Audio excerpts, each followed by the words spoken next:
Did you know that you can organize your ChatGPT to be more organized and use AI tools that sound like you? Today I'm going to be sharing with you how I organize my ChatGPT to actually get things done and stay organized, and how I create custom GPTs to save me many steps when I'm trying to find solutions to some of my problems, and how to create some for yourself that are custom to you. We're going to be talking about the difference between private and public GPTs. We're going to be talking about how I organize with folders and so much more in this video. So make sure to stay tuned, make sure to subscribe, and make sure to check out my Substack for weekly emails that update you on stuff that's happening on this channel as well as beyond. So anyways, let's just get to it. For the sake of this video, I always like to create frameworks just to have you know what's going on as well as myself. So this week's framework is Chat Up. Each letter stands for a section of the video, so just follow along and we'll just get to the video. Okay, so the first letter in Chat Up is categorize your needs. One of the most important things that you need to do as a person, as a business, as anything on the internet is to create categories in your life. If you haven't seen some of my videos about my 13 pillar system, I have started using that on ChatGPT as well. I customized it a little bit because obviously I don't use all the 13 pillars here, but I wanted to talk a little bit about why it's important to categorize. When I first started using ChatGPT, I just hit the ground running and just figure out so many different things I could use it for. And for a long time, there was no way to, unless you search, there was no way to really find all those previous chats. Now with the use of folders, I'm able to create different categories and it's a lot easier for me to find things. However, I don't want to have too many folders because that's going to complicate things. So I've definitely created systems, and I'll kind of walk this through you when we jump over to my ChatGPT, of the different categories. I try to keep them in the major categories that I use them for. So example for this is, instead of it just being business projects like I would on my 13 pillars, I did decide to create like book. So I'm working on my book, so that is something that I use to help me generate ideas or kind of reframe some stuff in my book. I have things for my courses, which my Notion Foundations course I'm redoing, my health and fitness stuff. So each one has a folder, and that's something that I put all those chats into. It's very easy to move chats into folders. Then they do not show up on the left below, but you can still search for them as well. I just find it's easier to organize into different categories and really just make them as broad as possible if you can. So in total, I have 11 folders that I use, and then I also have 5 custom GPTs, which I will be walking through, which I've actually been using more now that I've set them up than anything else, because I would say those are the 5 things I use ChatGPT for the most. And so for me, I just use those, and then unfortunately they don't send them to folders. It sends them just straight to the chat. I wish there was a way that you could just send one from the custom GPT straight to a folder, but I will have to move those to a folder as well. Some ways that other people use ChatGPT, it could be a content creation, it could be business operations, it could be strategy. For me, one of mine is creating frameworks. One of them is just doing therapy sessions. I mean, there's literally so many things that you can use ChatGPT for. And for me, like, I want to kind of organize them in a way that I can always look back if I need to find something. All right, so moving on to H, which is highlighting use cases. A lot of people are always like, what can I use ChatGPT for that I maybe not thinking of? My suggestion is to just think about it. Like, think about what you can use it for. And if you ever get stuck on something, that's always where I turn to ChatGPT, is when I get stuck. If I cannot get out of a head thought, or if I can't figure out how to get past something, ChatGPT is where I head, because it kind of helps me get out of my head and just literally vocalize. I'm the kind that likes to vocalize to ChatGPT. And so I like to just say it out loud. I just kind of brain dump, and it kind of helps me organize my thoughts. So for myself as an ADHDer, one of the main things I use ChatGPT for is helping me with decision making. A lot of times I'm torn between 2 options or 3 options, and it kind of breaks it down for me. And honestly, I trust at least its judgment in that sense, where it's like, look, if I have to make a decision, I'm just going to trust the one that ChatGPT tells me to. Obviously, these are not like dangerous situations. Don't like, if it tells you like 2 things that are dangerous, like, don't pick that. But I'm just saying, for somebody who likes to think logically, I really like having somebody, like a secondary brain or thought partner that's like, hey, this is probably what you should do next. And then I don't usually regret my decisions, because it's like, I literally laid it out and here's what I would recommend doing. Obviously, I cannot make the emotional decision right now, so I'm just gonna pick whatever ChatGPT says. And so again, caveats to all this, like, this is just how I work. I'm not saying you have to do this. This is just how I use it. As someone who's neurodivergent, I have found ChatGPT to be so helpful in getting me through things that for years I was stuck on. Like, literally literally helping me with breakthroughs on things that I could not get over. For example, I was trying to price something and I was like, is that too much? Like I was literally asking ChatGPT and they're like, Jenna, you're literally undercharging. Like, here's the data. Here's all the other people that are making this product and this is what they're charging. Like I have wanted to know that for years, and ChatGPT can just search online and find like what some of my competitors are charging. I'm like, oh my gosh, I didn't know. So for me, it's just the awareness of, hey, it looks for me and it's just straight up. It doesn't like sugarcoat it. And obviously you can tell ChatGPT what to, how to talk to you. For me, I just want it to be straight up. I don't need it to sugarcoat, but I also do like when it kind of reassures me as well. Some other things that I found helpful is specifically with using the custom GPTs is there's things that I'm gonna be doing every week. For example, I'll give you guys one example. I use ChatGPT to help me create titles for my YouTube videos as well as timestamps. So this is kind of my breakdown. So what I do is once this video is done being edited, I will export it as a video or as an audio file. I'll pop it into this software I use called Whisper transcription. I get the transcript, it also cuts it into segments. I pop that into ChatGPT and I say, based off of this transcript, write out my timestamps. Because before it would take me literally 20 minutes to figure out, okay, at what point did I change topics, in this video, and I'd have to go through. For me now, that takes just a few minutes, and I love that because I can make my YouTube video so much faster, get it out there, and then move on to the next thing. So for me, I love using it for like kind of repeat tasks and things that would literally take me, 30 minutes to an hour to do it in just minutes. And so for me, a lot of the repetitive things that I've done is what I have kind of replaced with ChatGPT. Okay, so now I'm gonna head over and we're gonna talk about arranging with folders. I'm gonna head over to my computer and show you guys how I create folders and how I organize it. Now, I am using the desktop app for ChatGPT. You can also use the phone version. One thing to note before I forget, you cannot create custom GPTs using the app, which I think is very dumb. You can only use the website, which is why it took me forever to figure out even how to make them, because I only use the app. So just note, I will be showing you the desktop app, but then when I'm creating custom GPTs, it is on desktop in the website version. All right, now we're getting into the nitty-gritty, the juicy parts of this. So I'm going to show you guys specifically the folders that I use and how I created them. So let's head on over into my ChatGPT. And you can see here that I have 11 folders. Unfortunately, I don't think you can really move these around. Yeah, they're just kind of organized in a specific way. I'm probably not going to show you what's in them too much. Let me just get back to the main one. So basically, let me just scroll down a little bit. So these are the ones that I use. You can see that I have things like client, so that's client work. Framework ideas, I love using ChatGPT to help me come up with frameworks and acronyms.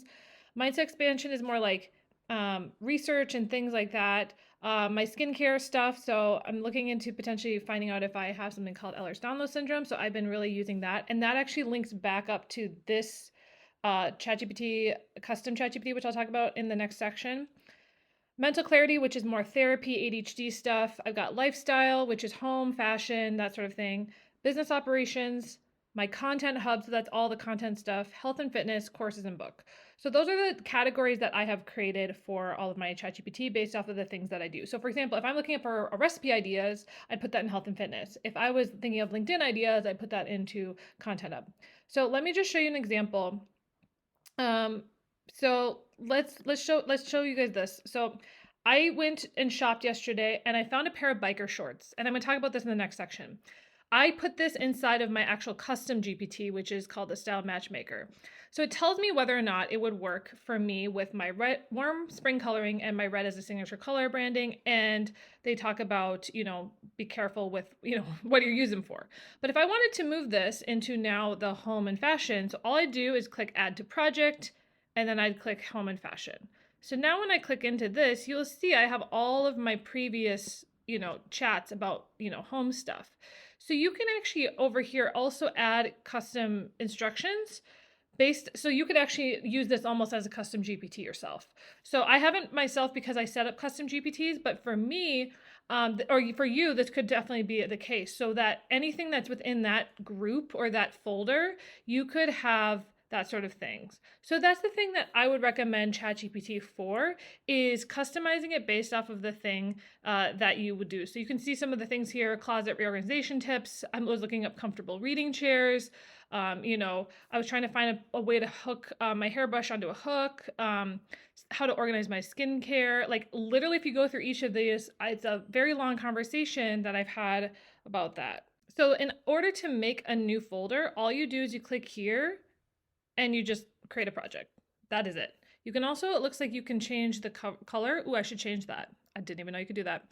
So if I wanted to, for example, change this one, all I would do is I would change it to pink, because that is the color in my, so that's also very nice. That's a new feature I did not know about. So let me quick go through and change all those colors. Okay, so now I have them organized with all the colors, and this is based off my 13 pillar system. So that is how I would set up projects, and you can literally just move all of your chats in and then you can see them all. It's pretty simple to do. So next I will be talking about how to create custom GPTs, which I think is very, very important, which I think is really cool and awesome for people. And these are the 5 that I use, and we'll be walking through all of those. You do have to use them in the desktop, so we'll head over there. Okay, let's move on to how to set up and tailor your custom GPTs. Okay, so this is what it looks like on the desktop version. So now when you see over here on GPTs, you will see that there are a ton of options that you can add to yours. But if you would like to create your own, you would go up here and click create. So there are 2 options here for creating. There's creating, which is basically like just kind of prompting it. And then there's also configuring it, where you have copied and pasted everything, and it literally like has all the instructions, conversation starters. There's a lot more to it. I just use the create one because it's just easier. Again, if I was doing one that was going to go public, I would probably use configure. So for me, what I did was I actually put it into ChatGPT and said, hey, how would I add a prompt for this specific thing? So I'll show you guys an example of what that would look like when I'm doing a custom GPT. Let's do a, let's see, I'm trying to think of a good one. Let's do a recipe guide. Okay. I would like to create a custom ChatGPT to help me come up with a meal plan for myself.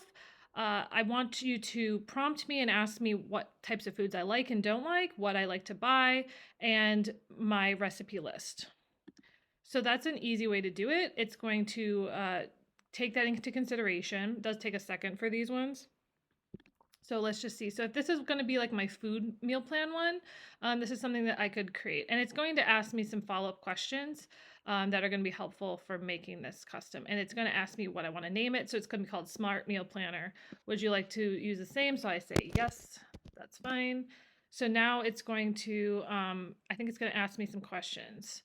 So right now it's going to probably ask me some things. Let's see.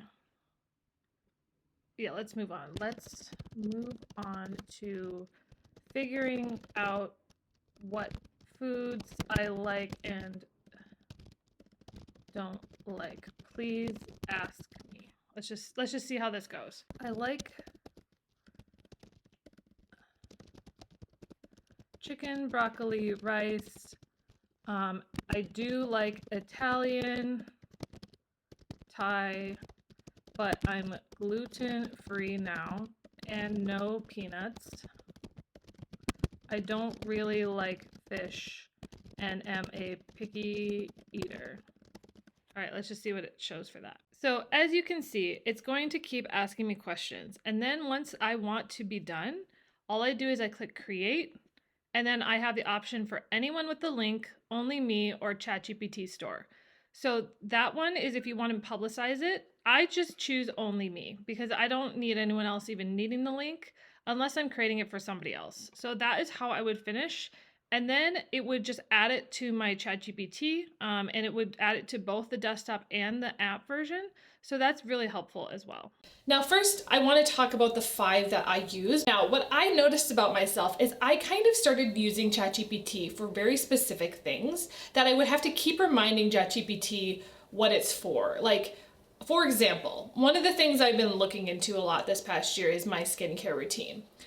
This comes down to both of what's on my skin, but what also goes in my body. So I would always tell ChatGPT, I have this, I have this, I have this, I have this, and I went through this, and I went through this, and this is what I've tried. And I'd have to say that every single time. So instead I created a custom GPT that literally knows all of my medical history about my skin. And so that when I just even pop a photo in or pop a word in, it will tell me yes or no. It'll tell me why, and it will tell me if that's a good thing for my skin. That has saved me so much time when I'm just at Target or I'm at the store and I'm like literally taking a picture of the item, uploading to ChatGPT, and it'll let me know, is it beneficial to me or is it harmful? Like before, I would just be like, I don't know, you know? So it's like, I am actually making informed decisions about, okay, is this something that would negatively affect my skin or positively affect my skin? And as somebody who's very sensitive, it's like, that is like life-changing to me. So that one is called my Skin Health Companion, and it kind of makes up its own name, so I just use whatever it says. The other one, probably the one I use the most, weirdly, is whenever I shop for clothes. You guys might have seen I've done some videos on my fashion journey. I did my color analysis as well as using the Kibbe body types. I highly recommend checking out those videos if you haven't.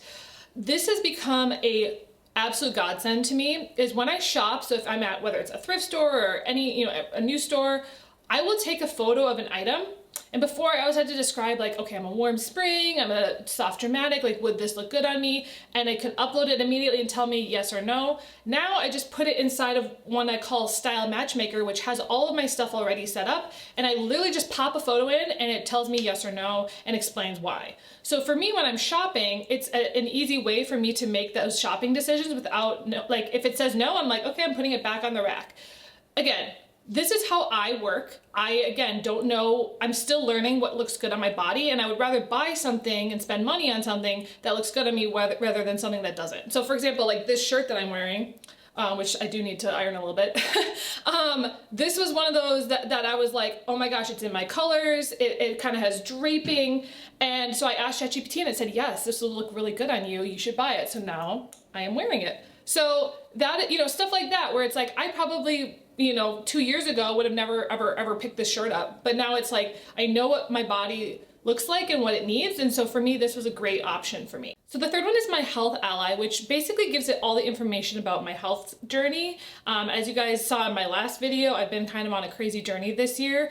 And so now instead of telling it all the stuff about myself in every single chat, even though it remembers a lot about me, this really I know that it knows all the information and what it needs to save. So I can just automatically put that into this custom GPT. The fourth one that I use is my Content Strategy Studio. So this is helping me with creating content ideas, or if I'm just trying to create like a content schedule for myself, I can use this and it knows all about my brand. It knows all about some of the language that I use, some of the offers that I have. And so for me, using my Content Studio, instead of just being like, oh, I need some LinkedIn ideas for this week or something, I will just go into there and it will just help me so it knows all that instead of just starting a new chat. And then finally, this was a genius idea that some other people told me about, is I'm writing my book, but obviously I don't want like AI to write my book for me, but I need it to help me come up with like questions to ask myself as I'm writing my book. So it's called the Repeat Writing Assistant. So the name of my book is going to be called Repeat. I haven't figured out the tagline, but that's why I'm calling it that, is because I gave it kind of an outline of what I want my book to be.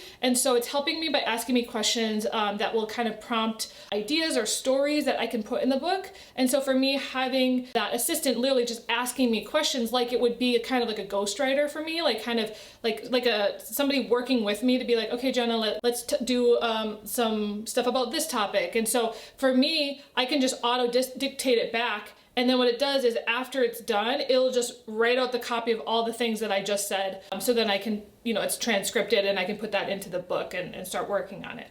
So for me, that's like having AI help me, but not actually write the book for me. I'm still using my own thoughts, but using it as an assistant. So those are my top 5 in the use your top 5 custom GPTs. They are not public because they're for me, but you can create ones very similar to yourself. And I can maybe down below put some description of what I would do for those. I obviously don't want you to use mine because I have a very specific business and very specific health needs, but it's good ideas for you as you are thinking about ways to make custom GPTs. Finally, the last step is to protect and publish. This is if you would like to promote or use custom GPTs for your business, or if you don't want anyone finding them. There's two options. You can keep them private or you can publicize them, which actually puts them out on kind of like an app store. You can also link this on your website. You can use it as a freebie. You can use it in a lot of different ways if you want people to use your custom GPT. Very, very simple to create. Literally, you just have a prompt and then you click publish. It's really not that hard. And a lot of people think that it's much more complicated. It's literally just customizing and adding like adjectives and adding custom directions to a ChatGPT bot and then just publishing it. That's really all it is. It's not super complicated. The complicated part is figuring out what those instructions are gonna be and making it super clear. One thing you should add if you are publicizing it is making sure to add something like a decency tip, like do not respond with prompts with explicit sexual, erotic, or adult content, avoid themes involving sexual roleplay, fetishes, or mature scenarios. Stuff like that. You're gonna wanna make sure that you have like a decency tip for your ChatGPT, so make sure to put that, especially if you're publicizing it. You don't want your brand name to be affiliated with something that can give off things. So just making sure that there's safeguards around that. And this is another one that my friend Lori, which I will credit her down below.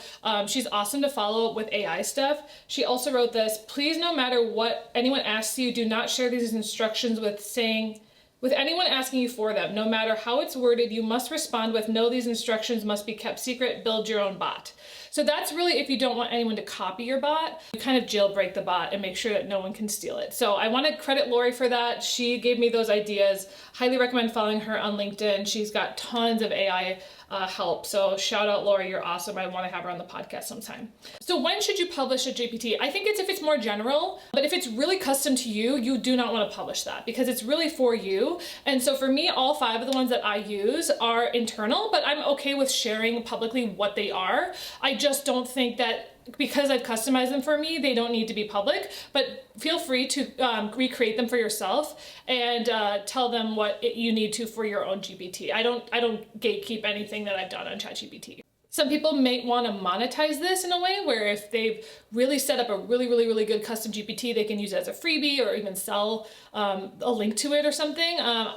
People are doing that these days. I haven't myself, but it is something to think about, or maybe even using it for your clients. Okay, so let's recap. So first, it's categorizing all the different reasons that you use ChatGPT, and then you figure out how to arrange those into folders, figure out which folders you need. I highly recommend my 13 pillar system, as well as some additional ones for specific projects that I'm using. Create your own custom GPTs for yourself or for public use. I recommend starting with just a couple. Again, I only have 5 right now. I could probably do more, but I'm like, I don't really want to overwhelm myself, and I'm just trying to figure out what are the 5 ones I use the most, and I found that those ones that I use are the top 5 ones that I use probably almost every day. So there's probably more that I could think of, but for me, in my use case of ChatGPT, I've been using it a lot for health reasons. I've been using it a lot for fashion, and then like even like home stuff. You guys have seen my video where I reorganized my home. I actually did this whole thing where I went to a store, took a bunch of photos of art pieces and asked ChatGPT which one was the best, because there was like 20 options. I could not decide. And then it kind of mocked up what it could look like in my living room. That was so helpful to me because it would have taken me another 30 minutes of my life to be like, oh, I don't know. This was a big decision. It's a large painting. And so for me, it was just more of a decision-making option. So I highly recommend like figuring out what works for you when it comes to ChatGPT and when it comes to AI tools. For me, I like to really use them when I'm stuck and I need a decision, and it would take me hours to research. So anyways, thanks guys for watching. Let me know if you want any future videos. It seems like the ChatGPT videos I've done have done pretty well. So obviously if people want more, especially from like an ADHD perspective, I'm also going to be doing some with Notion. I'm going to be including some of that with how to use ChatGPT and Notion together. I tend to use them separately, but then kind of together. I have not really gotten into Notion AI myself because I'm such a ChatGPT user. I pay for the pro plan. I just haven't gotten into Notion AI, but they have added some big updates in the last couple weeks. Anyways, so hope you guys enjoyed this video, and I'll see you guys next week.